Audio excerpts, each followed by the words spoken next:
আর মাত্র কিছুক্ষণের অপেক্ষা, আর মাত্র কিছুক্ষণের অপেক্ষা তারপরেই শুরু হতে চলেছে আমাদের সেই ভালোবাসার আইপিএল। ভাই লাগাও, কেউ লাগাও এটাকে, বুঝলে তো? আর পারছি না অপেক্ষা করতে, আর পারছি না এক্সাইটমেন্ট ধরে রাখতে, তাড়াতাড়ি লাগাও এটাকে। বাট মুডটা হালকা অফ হয়ে গেল ভাই, বুঝলে? মানে কে যে বানিয়েছে শিডিউলটা, কি ভেবে যে বানিয়েছে, মানে কেন ভাই কেন? কি দুশ্মনী আছে তোমার আমাদের সাথে? হ্যাঁ, আইপিএল হবে আর থালা আসবে না ইডেন গার্ডেনে, মানে কেমন একটা লাগে না ব্যাপারটা ইয়ার? থালা আসবে না ইডেন গার্ডেনে। হ্যাঁ ভাই, এইবারের যে শিডিউলটা আছে, মানে আজকে পুরোপুরি শিডিউল অ্যানাউন্স হয়ে গেছে আইপিএলের। আইপিএল 2026-এর ফুল শিডিউল আজকে অ্যানাউন্স হয়ে গেছে। তোমরা তো আশা করি সকলে এতক্ষণে দেখে নিয়েছো। প্রথমে হাফ হয়েছিল আর আজকে হাফটা হয়েছে, দিয়ে ফুল আর কি অ্যানাউন্স হয়ে গেছে। বাট সেখানে কেকেআরের সাথে সিএসকের জাস্ট একটা ম্যাচে আছে ভাই, তাও আবার চেপকে। মানে এইবারে থালা আসছে না ইডেন গার্ডেনে। যদি এটা থালার লাস্ট সিজন হয় তাহলে হয়ে গেল ভাই, আমরা আর দেখতে পাবো না থালাকে, বুঝলে? মানে কেন? কে যে বানিয়েছে শিডিউলটা ওপরবেলায় জানে। আর দুটো ম্যাচ দিতে হতো তো, না দুটো ম্যাচ দিলে তো ভালো হতো। তার থেকেও আবার একটা বড় ব্যাপার যেটা হলো, সেটা হচ্ছে কিংও আসছে না এবারে ইডেন গার্ডেনে। মানে কে কে যে বানিয়েছে শিডিউলটা ইয়ার, কি ভেবে বানিয়েছো তুমি? হ্যাঁ, কি ভেবে বানিয়েছো? এইবারে আরসিবি সিএসকে এর মধ্যে জাস্ট একটা ম্যাচ রেখেছে। তারপর হচ্ছে তোমার থালা আসছে না ইডেন গার্ডেনে, মানে সিএসকে আর কেকেআর এর মধ্যেও একটা ম্যাচই আছে, কেকেআর যাবে চেপকে খেলতে। আবার আরসিবি আর কেকেআর এর মধ্যেও একটা ম্যাচই রেখেছে, কেকেআর যাবে তোমার রায়পুরে খেলতে। মানে ওরা বেঙ্গালুরুতেও যাবে না, রায়পুরে যাবে। মানে কি রকম শিডিউল যে এবারে হলো ভাই, কি যে বুঝতে পারলাম না, বুঝলে? মুডটা হালকা অফ হয়ে গেল এটা দেখি, যে থালা কিং দুজনের মধ্যে কেউই আসছে না ভাই এইবারে, তবে আমাদের হিটম্যান আসছে, বুঝলে? তা মোটামুটি এই ছিল ছোট করে আপডেট। না না, ভিডিও শেষ করছি না, জানি আমাকে নিয়ে অনেক প্রশ্ন আছে, আমি সবাইকারই উত্তর দিচ্ছি, সব নিয়ে আলোচনা হবে ভাই। 6-7 দিন ভিডিও দিইনি, মানুষ মাথা খারাপ করে ফেলছে। আমাকে যে এত ভালোবাসে আমার সাবস্ক্রাইবার, এটা তো আমি জানতাম না ভাই। পার্সোনাল মেসেজ, পার্সোনাল মেল, দাদা কোথায় গেলে, দাদা ছেড়ে দিলে? আরে আছি লাডলে আছি আমি, ক্রিকেটকে ছাড়া আমি থাকতে পারবো? জাস্ট হালকা ব্রেক নিয়েছিলাম, বলছি সব ডিটেলসে, বুঝলে তো? তা মোটামুটি আজকে আমরা ভাই ক্রিকেটের A to Z নিয়ে আলোচনা করবো। এক সপ্তাহের যত আপডেট আমি আর কি দিইনি, যেমন তোমার বিসিসিআই এর নামান অ্যাওয়ার্ড হয়েছে, এমআই এর মিক্স ইভেন্ট হয়েছে, এরই মাঝে সিএসকে রোড ইভেন্ট হয়েছে, আরসিবি আর সেল হয়ে গেছে। আবার খবর বেরিয়ে আসছে যে এইবারের আইপিএলে আর কি কোনো তোমার আর কি ওপেনিং সেরেমনি হবে না, ক্লোজিং সেরেমনি হবে বড় করে। তারপরে SRH, DC, RCB, CSK, KKR এদের তো ইঞ্জুরি আপডেট আছেই। এই নিয়ে ছোট করে আলোচনা করবো আর কি, মানে অনেকদিন কথা হয়নি তোমাদের সাথে, কথা বলবো একটু। তাই হবে আজকের ভিডিও। তাহলে চলো আর বেশি না বুকে ভাট, আজকের ভিডিওটা শুরু করা যাক। এই যে ভাই সাহাব, সাবস্ক্রাইব করুনি মনে হচ্ছে? যারা সাবস্ক্রাইব করুনি অবশ্যই সাবস্ক্রাইব করে নেবে, কারণ আইপিএল আসছে, এইবার আর গ্যাপ মারবো না সত্যি ভাই। যারা সাবস্ক্রাইব করুনি অবশ্যই সাবস্ক্রাইব করে নেবে। আর যারা ফেসবুকে দেখছো অবশ্যই ফলো করে নেবে। আপডেট পরে হবে, আগে আসে আমার কাছে। জানি অনেক প্রশ্ন আছে আমাকে নিয়ে, দাদা কোথায় চলে গেলে হঠাৎ করে গায়েব, কোনো আপডেট নেই, কোনো রিল নেই, কোনো স্টোরি নেই, কোথায় চলে গেলে? কোথাও যাইনি ভাই, আমি এখানেই ছিলাম, জাস্ট ছোট একটু ব্রেক নিয়েছিলাম, বুঝলে তো? T20 ওয়ার্ল্ড কাপটা হওয়ার পরে না একটা বেশ মানে আর কি জোশ আসছিল না মনে, তাই হালকা কিছুদিনের জন্য ব্রেক নিয়েছিলাম, মানে আর কি একটু ফ্রি হলাম, একটু ঘোরাফেরা করলাম। ইচ্ছা তো ছিল তোমাদেরকে ফটো বা ভিডিও দেওয়ার পর, যেহেতু আমি ব্লগ করি না, ওই জন্য ভাবলাম থাক, দরকারই নাই। একদম পিস মাইন্ডে আমি ক্রিকেটকে ছেড়ে হালকা একটু দূরে ছিলাম, মানে ক্রিকেটের আপডেট আমি সেরকম দেখিনি কো। মানে একটা ভাই একটু আমি আলাদা ছিলাম, বুঝলে তো? বাকি কোথাও যাইনি, আমি আছি। ক্রিকেটকে ছাড়া খায়রুল থাকতে পারে? এটা হতেই পারে না ভাই। জাস্ট এক সপ্তাহের জন্য একটু ব্রেক নিয়েছিলাম, আবার আমি ফিরে চলে এসেছি। এবার রেগুলার আপডেট আসবে, ঠিক আছে? যারা সাবস্ক্রাইব করে নেবে অবশ্যই সাবস্ক্রাইব করে নেবে, আর যারা ফেসবুকে দেখছো অবশ্যই ফলো করে নেবে। কোথাও জানি তোমাদের খায়রুলদা, আমি এখানেই আছি, ঠিক আছে? এবার থেকে রেগুলার আপডেট আসছে। সবার প্রথমেই আসা যাক ভাই, শুরুটা যেহেতু করছি প্রথম দিক থেকে শুরু করা যাক।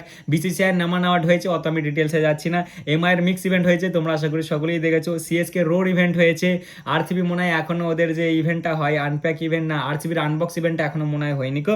যাই হোক, মেন সব থেকে ট্রেন্ডিং ব্যাপার যেটা, সেটা হচ্ছে আরসিবি সেল হয়ে গেছে। বহুদিন ধরেই খবর আসছিল যে এই দুটো দল সেল হবে, ফাইনালি সেল হয়ে গেছে।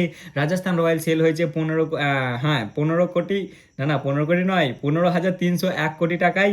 আর তোমার আরসিবি সোল্ড হয়েছে তোমার 16,706 কোটি টাকায়। আরসিবি একটু কমে হয়ে গেল না? আমি ভেবেছিলাম আরসিবি হয়তো মিনিমাম 18 তো যাবেই ভাই, 18,000 কোটিতে আমি ভেবেছিলাম আর কি যাবে, বাট গেল না, 16 অব্দি গেছে। কিন্তু রাজস্থান রয়্যালস আনএক্সপেক্টেড ভাই, আর 15,000 কোটিতে বিক্রি হয়েছে রাজস্থান রয়্যালস, 15,301 কোটিতে বিক্রি। মানে জাস্ট আনবিলিভেবল ভাই, যে রাজস্থান রয়্যালস এত দামে চলে গেছে, এটা আমি আশা করিনি। আমি ভেবেছিলাম আরসিবি ভাই অনেকটা হাই যাবে, বুঝলি তো, বাট আগের বছরে যেটা হয়েছে সেটার জন্যই মনে হয় একটু প্রাইস কমে গেছে, বা সেটাই হয়তো একটু ইফেক্ট করেছে, এরকমটাই মনে হয়। গলার ভয়েস হালকা ডাউন হয়ে গেছে, অনেক চিল্লামিল্লি করেছে, একটু এক্সাইটেড মানে ঘোরাফেরা করেছি তো ওই জন্য আর কি হালকা ডাউন হয়ে গেছে। বাট আইপিএল শুরু হোক, ফুল জোশ চলে আসবে, ঠিক আছে, তাই এখন আর কি বেশি জোরে বলছি না। যাই হোক ভাই, সেল হয়ে গেছে দুটো তোমার। আর রাজস্থান রয়্যালসকে যতটা আমি দেখলাম যে একটা লোকই কিনেছে, একটা ইউএস বেস্ট কোম্পানি মনে হলো কিনেছে, আর আরসিবিকে 4টে আর কি গ্রুপ মিলে যতটা দেখলাম কিনেছে। খবর তো এটাও বেরিয়ে আসছে যে এইবারের আইপিএলে নাকি কোনো ওপেনিং সেরেমনি হবে না। দেখো যেটার জন্য ডিসিশনটা নিয়েছে, মানে ওই 11 জনের জন্য আর কি হবে না কো, ঠিক আছে, বাট একটা কেমন লাগে না বলো না, আইপিএল হবে আর আইপিএলের ওপেনিং সেরেমনি হবে না, এটা একটু কেমন কেমন লাগছে। আবার শুনলাম নাকি আরসিবি তোমার আর কি ডিসিশন নিয়েছে, মানে এটা শুনলাম না, এটা সত্যি সত্যি আরসিবি ডিসিশন নিয়েছে যে 11টা সিট পার্মানেন্ট খালি থাকবে চেন্নাই সমিতে। আবার ম্যাচের দিন প্লেয়াররা 11 নম্বর জার্সি পরে নামবে, তাদেরকে আর কি সম্মান দেওয়ার জন্য, বা তাদের জন্য আর কি মানে যা হয় আর কি তাদেরকে করার জন্য, সেই জন্য আসবে। যাই হোক, এইসব সবই ভালো ব্যাপার, ভালো কাজ করছো ইয়ার, বাট কথা হচ্ছে আইপিএল এর ওপেনিং সেরেমনি হবে না, এটা একটু কেমন একটু খটখটে টাইপের লাগলো, বুঝলে তো। বাকি ঠিক আছে, যা হওয়ার হয়ে গেছে। এবার আসা যাক মেন দলগুলোর কাছে। সবার প্রথমে শুরু করা যাক এসআরএইচকে দিয়ে। এসআরএইচ এর ক্যাপ্টেন তো ভাই ঈশান কিষান, আপাতত যতদিন মানে আর কি প্যাট কামিন্স না পুরোপুরি ফিট হচ্ছে। প্যাট কামিন্স তো বললো যে আমি হাফ দিক থেকে আমি ফিট হব, দেখা যাক এবার কবে হয়। বাকি ততদিন আমাদের ক্যাপ্টেন ঈশান দা ভাই সেই 2019 আই থিঙ্ক, হ্যাঁ যতটা মনে আছে 2019-এর পরে আবার এই 2026-এ এসে সমস্ত ক্যাপ্টেনই হচ্ছে ইন্ডিয়ান ক্যাপ্টেন। ফটোশ্যুটও হয়েছে, তোমরা আশা করি সকলেই দেখেছো। আমাদের ক্যাপ্টেন থাকছে ঈশান দা, ভাইস ক্যাপ্টেন তোমার হচ্ছে অভিষেক। এরা প্র্যাকটিস ম্যাচও বিশাল খেলছে, প্র্যাকটিসে রানও হেভি মারছে, কিন্তু কথা হচ্ছে নিজেদের বোলার কি মারছে, এটাই হচ্ছে কথা, বুঝলে তো। আর এরপরে দ্বিতীয় হচ্ছে এদের জ্যাক এডওয়ার্ডস যে ছিল সে তোমার রুল আউট হয়ে গেছে, তার জায়গায় ডেভিড বলে একটা প্লেয়ারকে এরা নিয়ে এসছে। আচ্ছা, এরাও একটা কি ইভেন্ট করেছিল, বাট এদের ইভেন্টটার আমার নাম মনে নেই। সেখানে আমাদের অভিষেক খেপু, মানে আমার অভিষেক খেপু আর কি, আমাদের তোমাদের একই হলো, খেপু বলেছে যে আরসিবিকে নাকি হেড ভালোবাসে, আরসিবির বিপক্ষে রান মারতে, এরম ব্যাপার খেপু। দেখা যাক 28 তারিখ আসুক, দেখি কেমন মারে হেড, ঠিক আছে। তা মোটামুটি এটাই ছিল এসআরএইচকে নিয়ে আপডেট। এরপরে আসা যাক ডিসির কাছে। ডিসির ভাই আমার জামাইটাকে কতদিন চুমু খাইনি, কতদিন কথা বলি না আমার জামাইটাকে নিয়ে। সবাই বলে যে দাদা তুমি ডিসিকে নিয়ে বলো না, ডিসিকে নিয়ে তো কিছু বলো না। ডিসিকে নিয়ে আমি আলোচনা না করলেও ডিসি আমার মনে আছে ভাই সর্বদাই, বুঝলে তো। ডিসিকে আর একটা চুমু আমার জামাইদা করছে এইবারে ওপেন, কিন্তু এদেরকে আবার সেই ইংল্যান্ডের প্লেয়ার বাঁশ দিয়ে দিয়েছে। প্রত্যেকবার ডিসি কি বাঁশ দেয়, একবার দিয়েছিল হ্যারি ব্রুক, দুবার দিয়েছে হ্যারি ব্রুক, ঠিক আছে, 2024 আর 25-এ মনে দিয়েছিল, আর এই 2026-এ দিয়েছে বেন ডাকেট। হ্যাঁ রে, তোদের অকশনের সময় মনে পড়ে না, অকশনের সময় মনে পড়ে না যে আমরা পারবো না, আমাদের ন্যাশনাল ডিউটি আছে, কি আমার কোনো প্রবলেম হবে, তোরা এই লাস্ট মোমেন্টে এসে কেন বলিস? একটা টিমের তো প্ল্যান থাকে, একটা টিম তো স্ট্র্যাটেজি বানিয়ে যায় নাকি অকশনে, তারা তো ভেবে যায় কাকে দিয়ে ওপেনিং করাবে, কাকে ব্যাকআপ রাখবে। তোদের হট করে লাস্ট মোমেন্টে এসে মনে পড়ে যে না না আমরা তো থাকতে পারবো না। হ্যাঁ রে ভাই, বেন ডাকেট বলেছে যে এবার আমি যেতে পারছি না, কারণ সে তার ভাই ইংলিশ ক্রিকেটে ফোকাস করতে চায়, মানে তো লাস্টের দিকে মনে পড়ে এই কাঁচা লঙ্কাটায় কিছু বলার নাই। যাই হোক ভাই, এদের বেন ডাকেটকে নিয়ে আপাতত আর কি প্রবলেম সে চলে গেছে, এবার তার জায়গায় এর একটা রিপ্লেসমেন্ট নেবে। আমার তো পার্সোনালি মতামত ভাই জনি বেস্টোকে নিয়ে চলে আসো, ওটাই বেস্ট হবে। আর না হলে তোমরা একটা স্পিনার দেখতে পারো ব্যাকআপের জন্য, ঠিক আছে, কারণ এদের সবই ঠিক আছে, বাট স্পিনারটা আমার অতটা খাস লাগেনি, মানে স্পিন কম্বিনেশন অবভিয়াসলি আকসার কুলদীপ আছে, বাট ব্যাকআপ সেরকম আমি দেখতে পাইনি। তাই আমি বলবো যে তোমরা ব্যাকআপ দেখতে পারো। বাকি যদি ওপেনারের দিকে যাও তাহলে তো জনি বেস্টই বেস্ট হবে, আর না হলে তোমরা তোমাদের জ্যাক ফ্রেজারকেও নিয়ে আসতে পারো, জেমি স্মিথ আছে, বাট জনি বেস্টই আমার মতে বেস্ট হবে। আর সেরকম দিল্লিকে নিয়ে কিছু আপডেট নেই। এদের আপাতত মিচেল স্টার্ক, যেটা সব থেকে এদের মেন বোলার কি, মানে সব থেকে বড় বোলার, মেন বোলার, তার এখনও পুরোপুরি ক্লিয়ার নয় সে কবে আসবে। আজকে তো তোমার হেজেলহুড চলে এসছে, ম্যাট হেনরিও চলে এসছে ওদিক থেকে, মানে সবই যাদেরকে নিয়ে কথা ছিল মোটামুটি জয়েন হয়ে গেছে, বাট এদের স্টার্কের খবরটা এখনও বলা যাচ্ছে না, দেখা যাক কি হয়। এরপরেই আসা যাক রাজস্থান রয়্যালসের কাছে। রাজস্থান রয়্যালসের স্যাম কারণ অফিসিয়ালি ভাই রুলড আউট হয়ে গেছে, তার জায়গায় দাসুন সানাকাকে এরা নিয়ে এসছে 2 কোটিতে, ঠিক আছে। সানাকা খালি রিপ্লেসমেন্ট হিসেবেই আসে, সানাকাকে 2বার নিয়ে এসেছিল জিটি, একবার নিয়ে এসেছিল তোমার কাকে কেন উইলিয়ামসনের জায়গায় একবার নিয়ে এসেছিল, একবার নিয়ে এসেছিল তোমার ইয়ের জায়গাতে কি বলে গ্লেন ফিলিপসের জায়গাতে, আর একবার এইবারে নিয়ে এসেছে স্যাম কারণের জায়গায় রাজস্থান রয়্যালস, একে খালি রিপ্লেসমেন্ট হিসেবেই নিয়ে আসে, বুঝলে তো। যাই হোক, এটা হচ্ছে রাজস্থান রয়্যালসকে নিয়ে আপডেট। এরপরে আসে যাক আরসিবির কাছে। আরসিবির দয়ালের ব্যয় এবারে হচ্ছে না খেলা পার্সোনাল রিজনের কারণে, বেশি আর আমি ডিটেলসে যাচ্ছি না, দয়াল এবারে থাকছে না, দয়ালের জায়গায় মনে হয় মঙ্গেশকে এরা খেলাবে। আর এদের তুষারা ডাউটফুল আছে, বুঝলে তো, মনে হচ্ছে লাস্ট পর্যন্ত এও রুলড আউট হয়ে যাবে। মানে খুবই একটু চাপের ব্যাপার আছে, দেখা যাক কি হয়। বাকি হেজালউডকে নিয়ে এদের চাপ ছিল, হেজালউড আজকে জয়েন হয়ে গেছে প্লেইং 11-এ, সেরকম কোনো আর তাহলে চেঞ্জের কিছু থাকছে না গো, মানে হালকা খালি চেঞ্জ আমি ওই দেখছি দয়ালের জায়গায় তোমার মঙ্গেশ যাদব কি, আর কিছু সেরকম এদের নাই কো। এরপরেই চলে আসি সিএসকের কাছে। সিএসকে ঋতুরাজ গায়কোয়াড়ের সাথে, মানে ঋতুদা আমাদের বলেছে যে ঋতুরাজ গায়কোয়াড়ের সাথে সঞ্জুদা করবে ওপেনিং। তাহলে আমার কথা হচ্ছে ভাই মাত্রে কি তাহলে 3 নম্বরে খেলবে, মাত্রেকে 3-এ খেলাবে নাকি সারফরাজকে খেলাবে নাকি উর্ভিলকে খেলাবে, এটাই এখন দেখার ব্যাপার হবে। প্রথম থেকে তো ভেবে এলাম যে আয়ুষ মাত্রের সাথে সঞ্জুদা ওপেনিং করবে আর 3 নম্বরে আমাদের ক্যাপ্টেন খেলবে, বাট ক্যাপ্টেন ক্লিয়ার করে দিয়েছে যে না, আমি খেলবো ওপেনিংয়ে, আমি আর সঞ্জুদা। 3 নম্বর এখন কে খেলবে সেটা ম্যাচের দিনে দেখা যাবে, দেখা যাক কি হয়। আর তো মাত্র কিছুক্ষণের অপেক্ষা, তারপরেই তো দেখতে পেয়ে যাবো আমরা।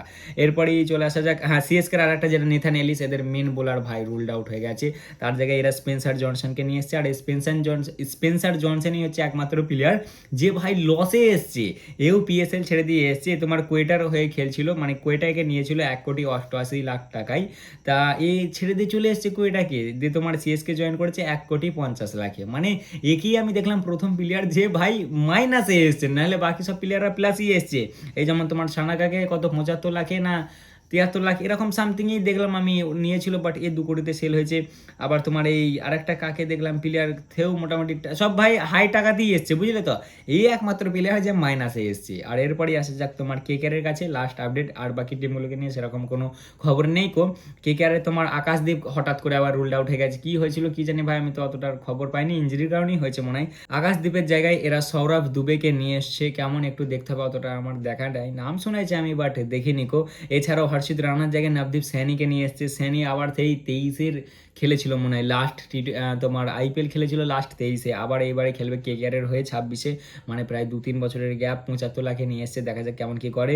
বাকি কেকেআর ভাইস ক্যাপ্টেন করে দিয়েছে রিঙ্কুকে, আর ক্যাপ্টেন আজিঙ্কে রাহানেই থাকছে, ফটোশুটে তোমরা দেখে নিয়েছো। আর কেকেআর রিটায়ার করে দিয়েছে 12 নম্বর জার্সি কে রাসেলের, মানে ওরা কেকেআর বালারও একটা ইভেন্ট করেছিল, কি জানি কি নাম ছিল, বিশালভাবে সব ডাকছিল সেখানে রাসেলকে, রাসেলের মুখটা দেখে খারাপ লাগছিল বুঝলে, খুব মায়া লাগছিল মুখটা দেখে, মনে হচ্ছিল যে ও এখনো খেলতে চাই। কি হলো ভাই এদের কি জানি, হঠাৎ করে রিটায়ারমেন্ট নিয়ে নিল। যাই হোক ভাই, এই ছিল মোটামুটি আজকের ভিডিও আর কি সেরকম এনার্জি ছিল না, হালকা ঠান্ডাভাবেই বানিয়েছি। আইপিএলটা শুরু হোক, ফুল জোশ চলে আসবে, একদম ফাটিয়ে দেবো, ঠিক আছে। অনেকদিন পরে আজকে করছি তো ওই জন্য একটু ভদ্র ভদ্র আওয়াজ আসছে, ঠিক আছে। তা মোটামুটি এই ছিল আজকের ভিডিও, কেমন লাগলো অবশ্যই জানাবে, ভালো লাগলে লাইক কমেন্ট শেয়ার অবশ্যই করবে। আরও অনেক আপডেট ছিল সেগুলো আর দিলাম না, ওগুলো সব পুরোনো আপডেট বাদ দিচ্ছি। বহু টিমের বহু প্র্যাকটিস ম্যাচ আছে, মানে ও নানা রকম আপডেট আছে, সেগুলো আর অত যাচ্ছি না। কালকে থেকে নতুন যা আপডেট আসবে এবার সব 100% আসছে, ঠিক আছে। খায়রুল ইজ ব্যাক, এবার ফাটিয়ে দেবো, তোমরা খালি সাবস্ক্রাইব করো, কমেন্টে লেখো মানে যে দাদা আছি তোমার পাশে, আর ফেসবুকে দেখলে ফলো করে নাও, ফাটিয়ে দেবো এবার, ঠিক আছে। তা আজকের জন্য এতটাই, দেখা হচ্ছে আবার পরের ভিডিওতে, চলো ততক্ষণের জন্য টাটা।